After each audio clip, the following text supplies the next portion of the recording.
Welcome back to part 2 of the video about water heaters. Now we just turned off the power, and what we're going to do, we're going to expose the elements and the thermostats behind these panels on the hot water heater, and you'll understand in a minute why we turned the power off. Now we have the panels off, and this is why we turned off the power, is because we have to take these pieces of insulation out of here. And right there's the wires. We don't want to be touching those and getting any surprises. Most of these hot water heaters have little protectors behind the insulation that keeps you from touching the wires as you're doing this. However, of course, you can see that one didn't. But this one, look here.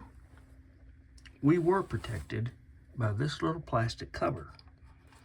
The way to take that off, of course, you got to reach right here, close to those wires, lift it up, pops off of that, and then you can take and remove it. Okay, so now we're at the circuitry. Let me explain what all is going on here. I'm going to go back out in the garage, turn the power on, I'll be right back. Okay, here we go. Now the power's on. We have 110 leg coming in on this side. From this top of this thermostat to the bottom part of this one thermostat, this red, the blue, and the other red behind that is what's called a constant. It means it's always on. If you watch the blue wire coming from here, it goes down to this side of the element. This wire back here, the red one, it will leave here, go all the way down, and hit the side of the lower element. There's nothing stopping this 110 leg from feeding 110 volts to this side of the element and this side of this element. So, that's how that circuit through that one leg goes. Here's the other leg. This leg goes through here down to this part of this thermostat. Here's the adjustment for the top thermostat. And what I'll show you here in a minute is that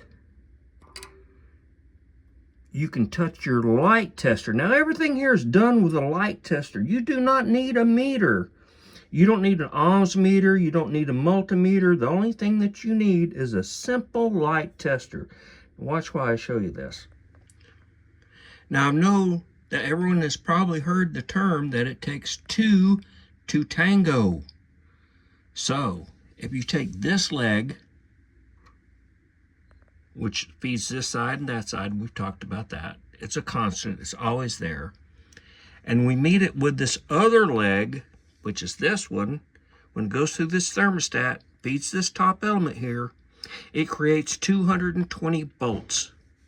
That means that this element right here will start dancing. And once it starts dancing, heat is created through the element. Okay, it's not right now. Let me show you. I have the leads to both of these together. There's no light on your light tester because it's not 220, because the thermostat is not calling for it.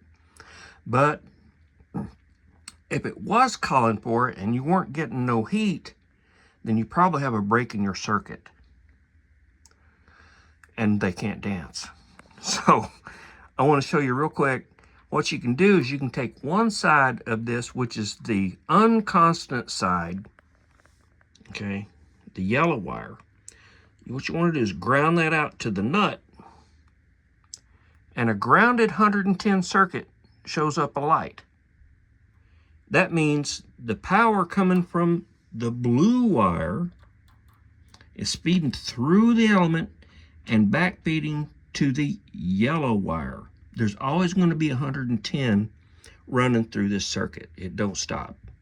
But when this calls for power, which is the top element here, it will meet with this one doing the dance, and when you touch these two together, you will have a bright light, which you don't have right now. Like I said, when you ground this out to this, sorry, you got power. Hang on a minute. So there's your power, there's your light off of one leg. This leg into this leg. When you check both of them like this, and they both light up, that means the circuit through that heating element is good, and that one is okay. You may want to do the same thing to the bottom one, because this is a perfectly working heater, good working heater. There's no problems with it. So here's the constant red wire. Here's the one from the thermostat, which is this black wire. I'm gonna ground out the black wire, and I still have a circuit. And when I touch them both together, which is both of these, I don't have a light. It's dark because this thermostat isn't calling for power. They haven't met through the thermostat to meet the element to do their tango dance. So these two aren't tangoing right now. Okay, so I just turned up the dial on the thermostat here to energize this lower element. And I want to show you what I mean when it shows 220. Remember, we touched them both before, we had no light. Now when we touch them together,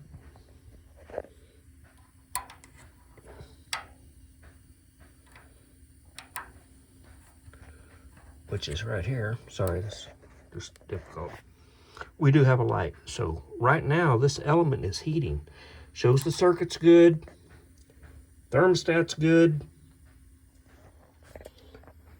reset button's good because that's on the constant side, and this is feeding from the other thermostat because it's kicked off.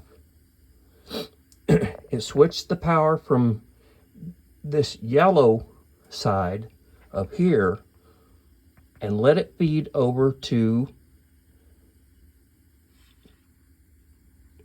the black side over here, and that black side went down, fed it to the lower thermostat.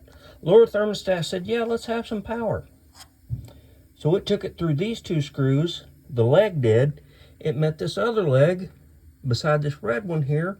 These two legs came together, and now it's energized. So now we're heating. So I hope that explained the circuitry, the legs, this leg, and this leg, which is just these two right here. Leg, leg. And then this leg switches over to that black one off to that side. That one to that black one, which you can't see it, but it's right there. Going down, feeding the lower thermostat. And like I said, when the top one wants power, it'll go ahead and shut the one off going to the bottom, no matter if it's calling for power or not, because the water leaves out the top, and this top element takes priority over that lower element. What we're going to do in the next video is show you how to troubleshoot your thermostats and your elements. Thank you.